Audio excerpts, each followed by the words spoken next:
Hello everyone, my name is Sajen and I am a junior at Amador Valley High School. My interests include soccer, hanging out with friends, math, and computer science. Today, I will be discussing my research on keratoconus, a progressive eye condition that causes the cornea to thin and bulge into a cone-like shape, leading to significant visual distortions. I will also delve into how artificial intelligence is being utilized to detect this condition, along with the challenges and advancements in this area.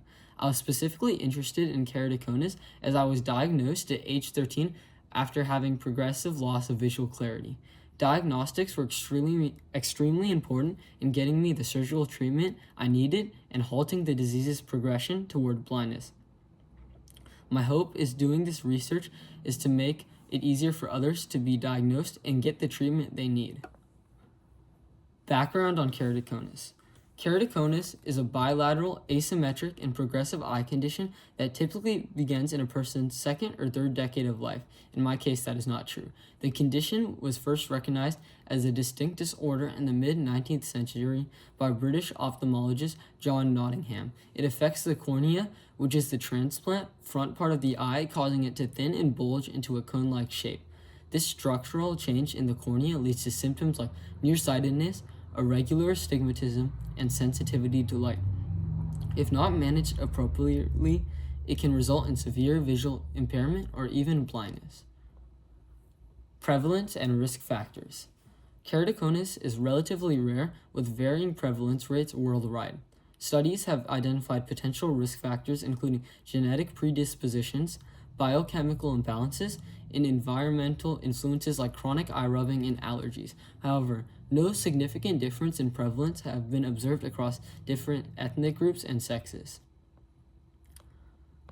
Diagnostic tools, topography and tomography. Topography and tomography are crucial in diagnosing keratoconus. Topography provides a detailed map of the cornea's surface curvature, essential for early detection, while tomography offers a three-dimensional view of the cornea, revealing its thickness and internal structure.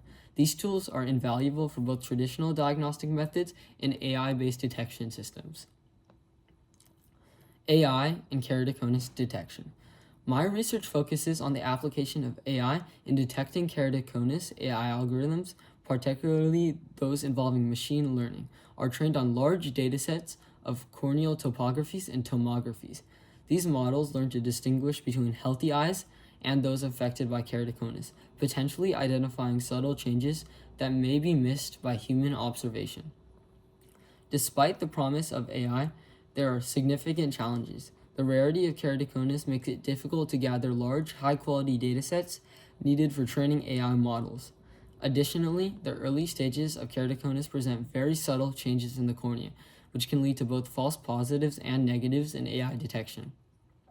Moreover, most AI models are trained on specific populations, which can reduce their accuracy when applied to more diverse groups. Methodology. In my research, I conducted a meta-analysis of clinical trials that utilized AI to classify keratoconus. The studies were categorized based on the type of AI network used, such as CNNs, CVMs, and random forest, and the type of data input, whether tomography, topography, or both.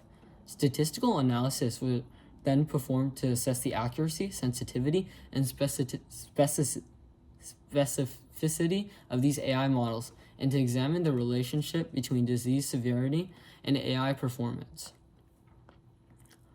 Results. Effect of disease severity on accuracy. As I analyzed the data, one of the key findings was the relationship between the severity of keratoconus and the accuracy of AI-based detection methods. The results showed that AI models tend to have increased accuracy when detecting more severe cases of keratoconus. This makes sense as the more pronounced changes in the cornea are easier for the models to identify. However, it's important to note that this increase in accuracy with disease severity was not accompanied by only a mild positive correlation that was not statistically significant. This suggests that while AI can be more reliable as the disease progresses, there's still variability, especially in the early stages of keratoconus, where subtle changes might lead to less accurate results. Results: effect of network type and input on accuracy.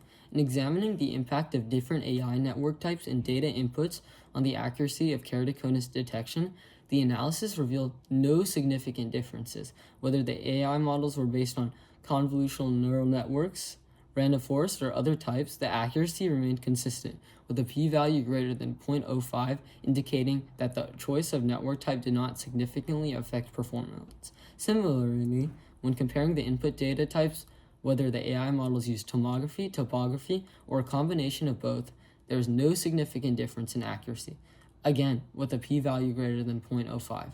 This suggests that the models performed equally well regardless of the specific type of data they are trained on. Conclusion. In my summary, my research highlights several key findings in the field of AI-based keratoconus detection. First, AI detection tends to improve as the severity of the disease increases, making it more reliable in advanced cases. However, there was no significant effect of network type or input on detection accuracy, suggesting that current AI models are versatile across different data types and network structures. Importantly, despite these advancements, AI detection has not shown significant improvement over time, particularly in identifying mild cases of keratoconus. This underscores the urgent need for a new and updated techniques or algorithms to enhance the detection of early-stage keratoconus. I hope these findings help AI detection of keratoconus get better in the future.